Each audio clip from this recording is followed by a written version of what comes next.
शांताकारं भुजगशयनं पद्मनाभं सुरेशं विश्वाधारं गगनसदृशं मेघवर्णं शुभांगं लक्ष्मीकान्तं कमलनयनं योगभिर्ध्यानगम्यं वंदे विष्णु भवभयहरं सर्वलोकैकनाथम।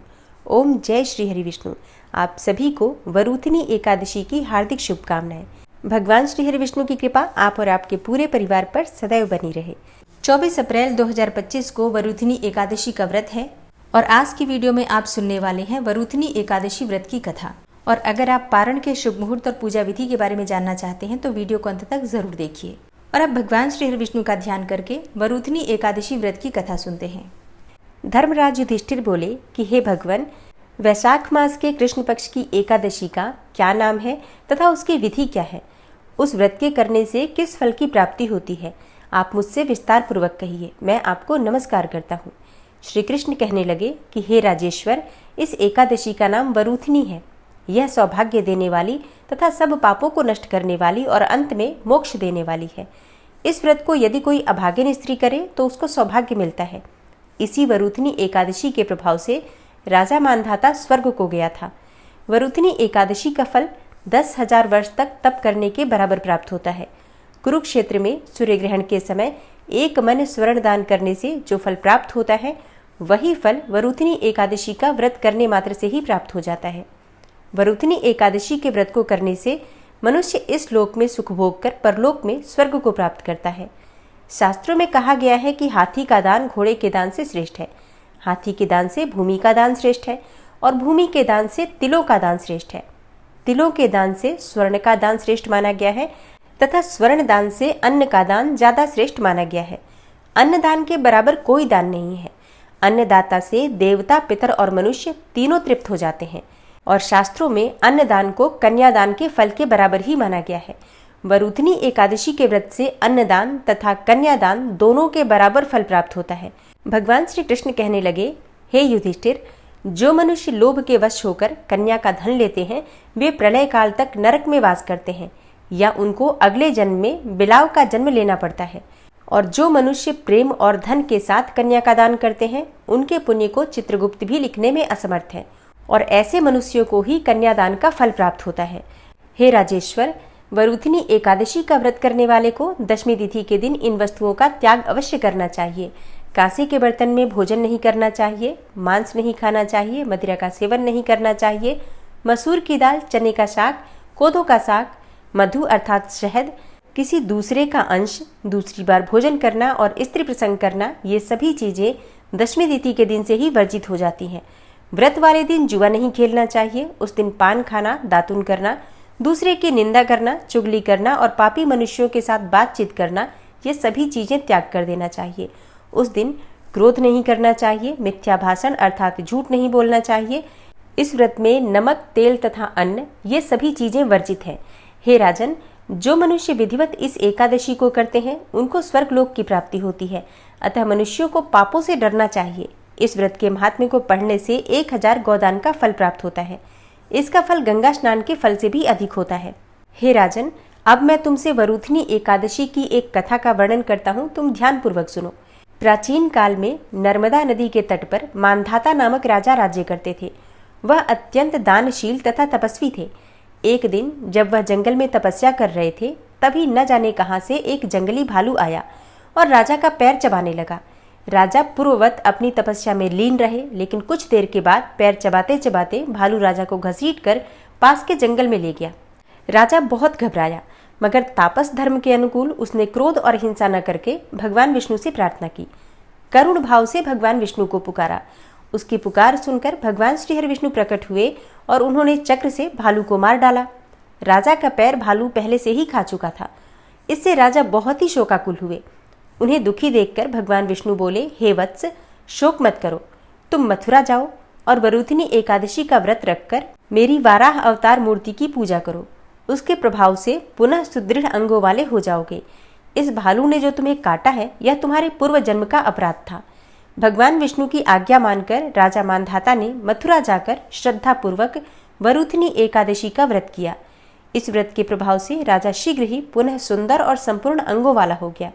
इसी एकादशी के प्रभाव से राजा मानधाता स्वर्ग को गए थे। जो भी व्यक्ति भय से पीड़ित है उसे वरुथनी एकादशी का व्रत रखकर भगवान विष्णु का स्मरण करना चाहिए। इस व्रत को करने मात्र से समस्त पापों का नाश होकर मोक्ष की प्राप्ति होती है। तो प्रेम से बोलिए भगवान श्री लक्ष्मी नारायण की जय, एकादशी माता की जय। और अब आप सुनेंगे एकादशी माता की कथा। एकादशी का व्रत एकादशी माता की कथा सुने बिना अधूरा ही माना जाता है, इसलिए पूरे श्रद्धा भाव से एकादशी माता की कथा भी जरूर सुननी चाहिए। एकादशी माता की कथा के अनुसार मुर नामक एक दैत्य था। रावण और कंस की तरह वो भी बड़ा आतंक मचाता था और स्वर्ग में देवों सहित सभी को पीड़ा देता था। सब लोग उससे रक्षा मांगकर श्रीमन नारायण की शरण में गए। भगवान ने कहा, मैं उसे संभालता हूं, तुम चिंता मत करो। सभी देवताओं को आश्वासन देकर भगवान मुर के साथ युद्ध करने लगे, लेकिन अपनी सारी शारीरिक शक्ति लगाकर भी भगवान विष्णु कुछ नहीं कर सके।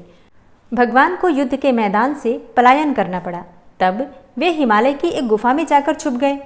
मुर भी उनका पीछा करते हुए वहीं पहुंच गया।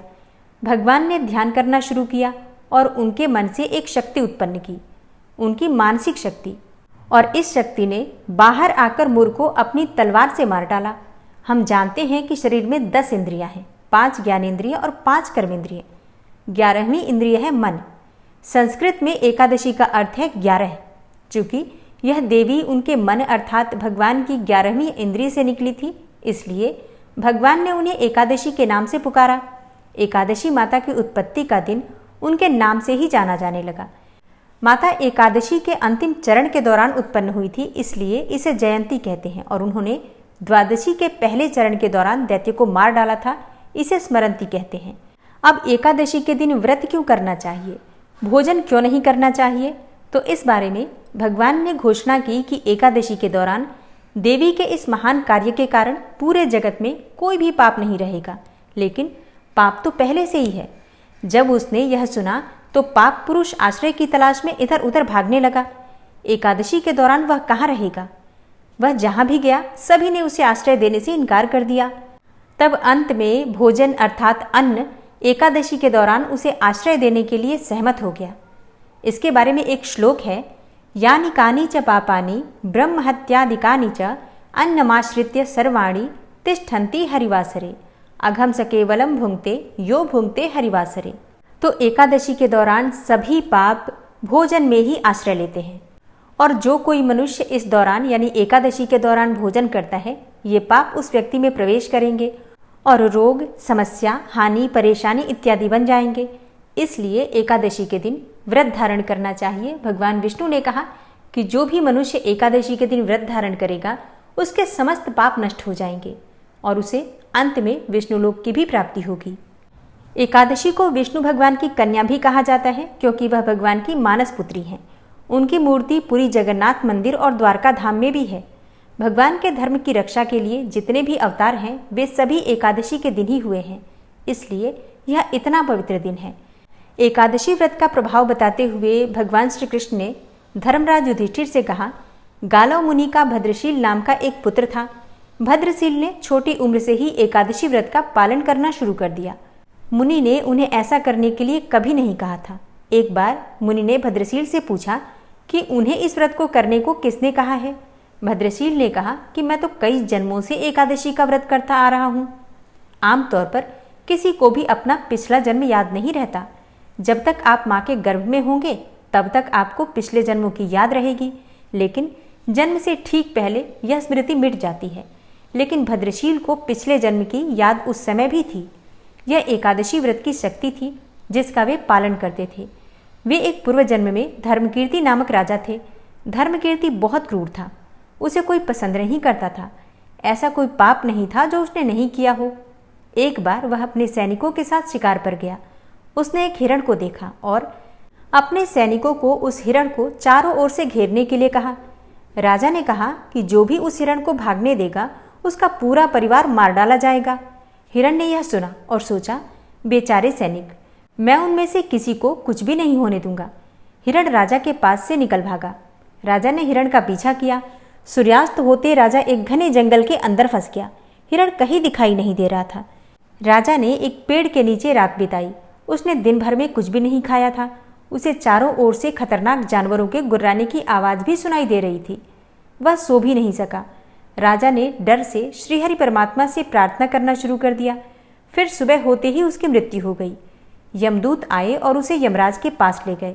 यमराज ने पूछा, तुम लोग इन्हें यहाँ क्यों लाए हो? इनका स्थान तो वैकुंठ में भगवान महाविष्णु के बगल में है। यमदूतों ने यमराज से कहा, लेकिन राजन, यह तो महापापी है। यमराज बोला, नहीं, वह सब चला गया है, ये अब बिल्कुल पवित्र है। जिस दिन इसकी मृत्यु हुई वह एकादशी थी। उन्होंने दिन भर उपवास किया और रात में जागते हुए श्रीहरि का स्मरण किया। उनके सारे पाप दूर हो गए, ये पवित्र हो गए। तब यमराज ने स्वयं एक स्वर्ण रथ बुलवाया और राजा को वैकुंठ भेज दिया। इसके बाद जब लोगों को इस बारे में पृथ्वी पर पता चला तो वे सभी एकादशी का पालन करने के लिए और अधिक उत्साहित हो गए। तो प्रेम से बोलिए, एकादशी माता की जय। श्रीमद् भगवद गीता का 11वां अध्याय। अर्जुन ने कहा, हे भगवान, मुझ पर कृपा करके गुप्त आध्यात्म विषयक वचन जो आपने मुझसे कहे, उससे मेरा मोह दूर हो गया। हे कमल नेत्र, मैंने जीव की उत्पत्ति, नाश और आपका अक्षय महात्मा आपके मुखारविंद से विस्तार पूर्वक सुना। हे पुरुषोत्तम, हे परमेश्वर, आपने जैसा वर्णन किया, आपका वह रूप देखने की मेरी बड़ी प्रबल इच्छा है। तो हे योगेश्वर, हे मधुसूदन, आप यदि मुझे उसको देखने योग्य समझें तो अपना वह अव्यय रूप भी मुझे दिखाइए। श्री भगवान ने कहा, हे पार्थ, नाना प्रकार के, नाना वर्णों के और नाना आकार में मेरे शत शत सहस्त्र सहस्त्र रूपों को देखो। हे भारत, तुम वसु, रुद्र, अश्विनी कुमार, मरुदगण और पहले कभी न देखे थे ऐसे आश्चर्य देखो। हे गुणाकेश, चराचर सहित यह जगत तथा जो देखना चाहो तुम यहाँ मेरी देह में देख लो, परंतु इन नेत्रों से तुम मुझे नहीं देख सकोगे, इसलिए मैं तुमको दिव्य नेत्र देता हूँ, उनसे मेरा दिव्य रूप देखो। संजय ने धृतराष्ट्र से कहा कि हे राजन, इस प्रकार श्री कृष्णचंद्र जी ने अर्जुन से कहा और दिव्य दृष्टि देकर अपना अलौकिक रूप दिखाया। उस विश्वरूप के अनेकों मुख, नेत्र और अद्भुत दृश्य थे और उसमें अनेकों सुंदर सुंदर आभूषण और आयुध सुसज्जित थे। देह पर दिव्य गंध और वस्त्र लगे थे। उस समस्त आश्चर्य में अनंत देव के सब और मुख दिखाई देते थे। आकाश में यदि हजारों सूर्यों की प्रभा एक साथ हो तो उस महात्मा की प्रभा की समता न कर सके। उस समय अर्जुन ने देवाधिदेव के शरीर में अनेकों प्रकार से विकल समस्त जगत को एकत्रित देखा। अर्जुन आश्चर्यचकित हो गया, शरीर रोमांचित हो गया। उसने शीश नवाकर हाथ जोड़कर कहा, हे देव, तुम्हारी देह में सब दोष, भिन्न भिन्न प्राणियों के समुदाय, कमलासन पर बैठे हुए देवताओं के ईश ब्रह्मा, संपूर्ण ऋषि और दिव्य सर्पों को मैं देखता हूँ। हे विश्वेश्वर, तुम्हारे अनेकों भुज, अनेकों उदर, अनेकों मुख, अनेकों नेत्र हैं। तुम्हारा रूप अनंत है। तुम्हारे अंत तथा आदि को मैं नहीं देखता, किंतु समस्त विश्व में तुम्हारा रूप देखता हूँ। तुमको किरीट युक्त गदा, चक्रधारे चारों ओर से दे दीप्यमान, तेजो राशि सर्वत्र चमकते हुए अग्नि तथा सूर्य के भांति प्रकाशवान, दुर्निरीक्ष और अपरंपार देख रहा हूँ। मेरे मत से तुम ही ब्रह्म, जानने की वस्तु, विश्व के महान आधार, नित्य सनातन, धर्म के रक्षक, पुराण पुरुष हो। मैं आपको आदि मध्य तथा अंत से रहित अनंत शक्ति, अनंत भुज चंद्र, सूर्य नेत्र, जिसके कांतिमान अग्नि के सदृश मुख वाला, अपने तेज से इस संपूर्ण संसार को तपते हुए देख रहा हूँ। हे महात्मन, पृथ्वी और आकाश के मध्य की वह अनंत और संपूर्ण दिशाएं आपसे व्याप्त हो रही हैं। आपके इस अद्भुत और उग्र रूप को देखकर तीनों लोग भयभीत हो रहे हैं। यह देवताओं के समूह तुम्हारी शरण में आ रहे हैं। उनमें कितने ही भयभीत होकर हाथ जोड़कर तुम्हारी प्रार्थना कर रहे हैं। महर्षियों और सिद्धों का समूह स्वस्ति कहकर नाना प्रकार से तुम्हारी प्रशंसा कर रहा है। रुद्र, आदित्य, वसु, साध्य, विश्वदेव, अश्विनी, मारुत पिता, गंधर्व, यक्ष, असुर, सिद्ध और इनके संग विस्मित होकर आपकी ओर देख रहे हैं।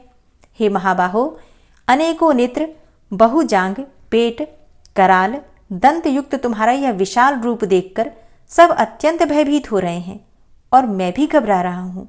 आकाश तक पहुंचे हुए प्रकाशमान और अनेकों वर्ष से फैलाए हुए मुख के जलने वाले विशाल नेत्रयुक्त तुमको देखकर हे विष्णु, मेरा जी घबरा रहा है। मुझसे धैर्य धरा नहीं जाता और चित्त स्थिर नहीं होता।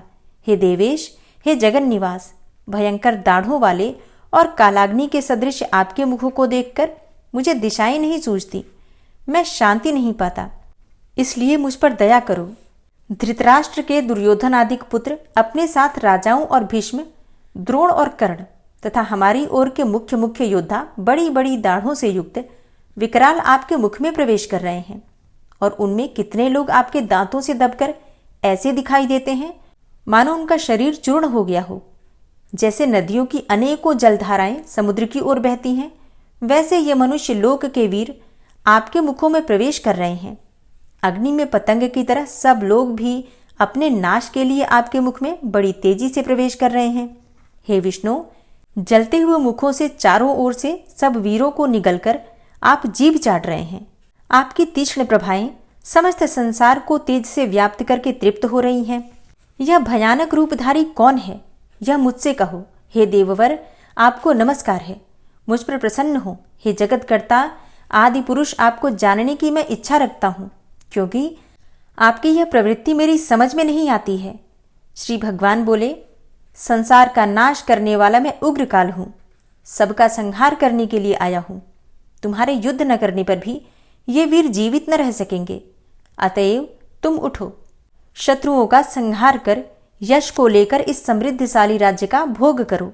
हे सव्यसाचीन, उनको मैंने पहले ही मार रखा है, तुम केवल निमित्त मात्र हो जाओ।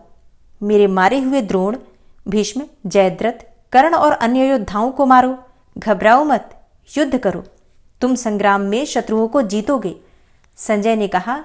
इस प्रकार श्री कृष्ण जी के वचन सुनकर मुकुटधारी अर्जुन हाथ जोड़ कंपित और भयभीत हुए साष्टांग प्रणाम कर नम्रतापूर्वक बोले, हे ऋषिकेश, आपके गुणगान करने से सब संसार प्रसन्न और प्रेममग्न हो रहा है। राक्षस डरकर दिशाओं की ओर भाग रहे हैं और सिद्ध आपको नमस्कार करते हैं, सो ठीक ही है। हे महात्मन, हे अनंत, हे देवाधिदेव, हे जगन्निवास, आप ब्रह्म से भी श्रेष्ठ हो। आपको देवता क्यों न नमस्कार करें। व्यक्त और अव्यक्त आप हो तथा इन दोनों से परे अक्षर भी आप हो। हे अनंत, आप आदिदेव हो, पुरातन पुरुष हो, विश्व के परम आधार हो, ज्ञाता और ज्ञेय हो, श्रेष्ठ स्थान आप हो, विश्व का विस्तार करने वाले भी आप ही हो। आप वायु, यम, अग्नि, वरुण, चंद्र, ब्रह्मा और ब्रह्मा जी के भी पिता हो। आपको नमस्कार है और बार बार आप ही को नमस्कार है। हे सर्वस्वरूप, आप अनंत वीर्यवान तथा अतुल पराक्रमी हो। आप जगत में व्याप्त हो, इसलिए स्वरूप हो। तुम्हारी महिमा को न जानकर मैंने तुमको अपना मित्र मानकर हे कृष्ण, हे सखे, ऐसे जो तिरस्कार से कहा, सो प्रमाद से अथवा स्नेह से हे अच्युत, तुमसे इन बोलों की क्षमा मांगता हूँ, जो कि परिहास से विहार, सोने, बैठने और भोजन के समय अकेले अथवा मित्रों के मध्य में तुम्हारा कभी अपमान किया है। तुम इस स्थावर जंगम रूप से पिता, पूज्य और महान गुरु हो। त्रिलोकी में भी तुम्हारे समान कोई नहीं है। तुमसे अधिक अतुल प्रभाव कहाँ से होगा। इसलिए हे ईश, तुमको शीश झुकाकर प्रणाम करता हूँ, मुझ पर कृपा करो। हे देव, जैसे पिता पुत्र के, मित्र मित्र के और प्रिय प्रिया के अपराध क्षमा करता है, वैसे ही तुम मेरे अपराध क्षमा करो। हे देव, पहले कभी नहीं देखा ऐसा आपका रूप देखकर मैं प्रसन्न हूँ, और भय से मेरा मन व्याकुल भी है, इसलिए वही पहला रूप मुझे दिखाओ। और हे देवेश, हे जगन्निवास, आप प्रसन्न हो। हे सहस्त्रबाहु, हे विश्वमूर्ति, मैं फिर आपको वही किरीट, गदा, औश्र, हाथ में चक्र धारण किए हुए देखना चाहता हूँ।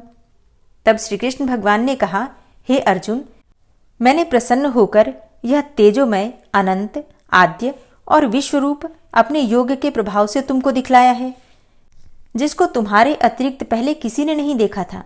हे पांडवों में श्रेष्ठ, मनुष्य लोक में तुम्हारे सिवाय कोई वेदों के अध्ययन, दान, अग्निहोत्र आदि और घोर तप करके भी यह रूप धारण किए मुझको नहीं देख सकता।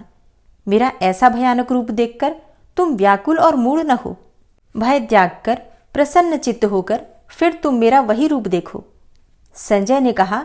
इतना कहकर श्री कृष्ण जी ने फिर से चतुर्भुज रूप दिखलाया और सौम्य रूप धारण करके महात्मा ने अर्जुन को धीरज बंधाया। अर्जुन ने कहा, हे जनार्दन, आपके सौम्य दिव्य मंगल रूप को देखकर अब मैं प्रसन्न चित्त होकर स्वस्थता को प्राप्त हुआ। श्री कृष्ण जी बोले, हे अर्जुन, जो मेरा यह विश्वलय रूप तुमने देखा है, इसका दर्शन संभव नहीं है। देवता भी इस लय के दर्शन की आकांक्षा करते हैं। हे अर्जुन, जैसा मेरा लय तुमने देखा है, ऐसे लय को वेदाध्ययन, तप व यज्ञ आदि कर्म द्वारा देखना भी असंभव है।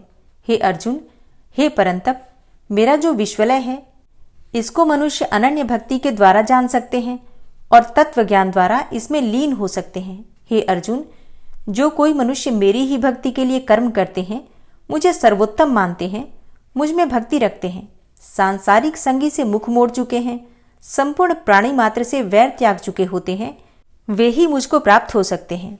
प्रेम से बोलिए जगत गुरु भगवान श्री कृष्ण की जय। वैशाख मास के कृष्ण पक्ष की एकादशी की तिथि प्रारंभ हो रही है 23 अप्रैल को शाम को 4:43 पर और एकादशी तिथि का समापन हो रहा है 24 अप्रैल को दोपहर में 2:32 पर। तो सूर्योदय कालीन तिथि में एकादशी का व्रत हम धारण करते हैं और इसके अनुसार 24 अप्रैल 2025 गुरुवार को वरूथनी एकादशी का व्रत हम धारण करेंगे। तो गुरुवार का दिन जो कि भगवान श्री हरि विष्णु को अत्यंत प्रिय है, भगवान श्री हरि विष्णु को समर्पित होता है गुरुवार का दिन, और उस दिन एकादशी तिथि जो कि भगवान श्री हरि विष्णु की अत्यंत प्रिय तिथि है। तो बहुत ही शुभ संयोग में एकादशी वरूथनी एकादशी की तिथि हमें प्राप्त हो रही है और इस दिन भगवान श्री हरि विष्णु की पूजा करने से, मंत्रों का जप करने से दुगना फल हमें प्राप्त होगा। तो बहुत ही श्रेष्ठ है इस बार की तिथि। अगर आप व्रत नहीं भी करते हैं तो भी भगवान श्री हरि विष्णु की पूजा कीजिए और बृहस्पति देव की भी आराधना कीजिए। तो किसी भी प्रकार का बृहस्पति से संबंधित कोई दोष भी है अगर आपके जीवन में, तो उससे भी आपको मुक्ति मिलेगी और भगवान श्री हरि विष्णु की असीम कृपा भी आपको प्राप्त होगी। 24 अप्रैल को सूर्योदय काल का समय हमें प्राप्त हो रहा है सुबह 5:47 पर और सूर्यास्त का समय होगा शाम को 6:52 पर। एकादशी तिथि पर ब्रह्म मुहूर्त में स्नान करते हैं तो ब्रह्म मुहूर्त का समय आपको प्राप्त हो रहा है प्रातःकाल 4:19 से प्रातः 5:03 तक। इस समय में आप स्नान कर सकते हैं और भगवान श्री हरि विष्णु की विधि विधान से पूजा कर सकते हैं। 24 अप्रैल को अभिजीत मुहूर्त का समय रहेगा सुबह 11:53 से दोपहर 12:46 तक। अभिजीत मुहूर्त में आप कोई भी शुभ कार्य करते हैं तो उसका फल आपको बहुत अधिक प्राप्त होता है। और गुरुवार के दिन राहु काल का समय होता है दोपहर में 1:30 से 3 बजे तक। तो इस समय में कोई भी शुभ कार्य हमें नहीं करना चाहिए। और अब जानते हैं कि एकादशी व्रत का पारण हमें कब करना है। देखिए, द्वादशी तिथि में एकादशी व्रत का पारण हम करते हैं और द्वादशी तिथि प्रारंभ हो रही है 24 अप्रैल को दोपहर में 2:32 पर और द्वादशी तिथि का समापन हो रहा है 25 अप्रैल को सुबह 11:45 पर।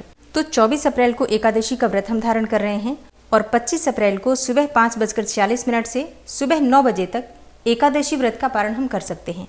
दोस्तों, उम्मीद करती हूँ कि आप इस चैनल पर आने वाली वैशाख मास की कथा जरूर सुनते होंगे और अगर आप विष्णु पुराण की कथा सुनना चाहते हैं तो मेरे दूसरे चैनल प्योरिटी ऑफ लाइफ पर प्रतिदिन विष्णु पुराण की वीडियो अपलोड होती है, आप लोग जरूर सुना कीजिए।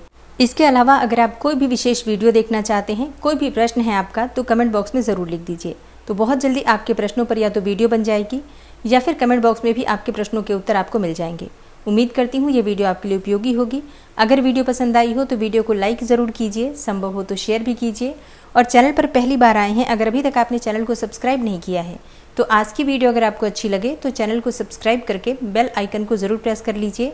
इससे ये होगा कि इस चैनल पर जो नई वीडियो अपलोड होंगी उनकी नोटिफिकेशन आपको सही समय पर प्राप्त होगी। मिलती हूँ मैं आपसे अगली वीडियो में, तब तक के लिए जय श्री राधे।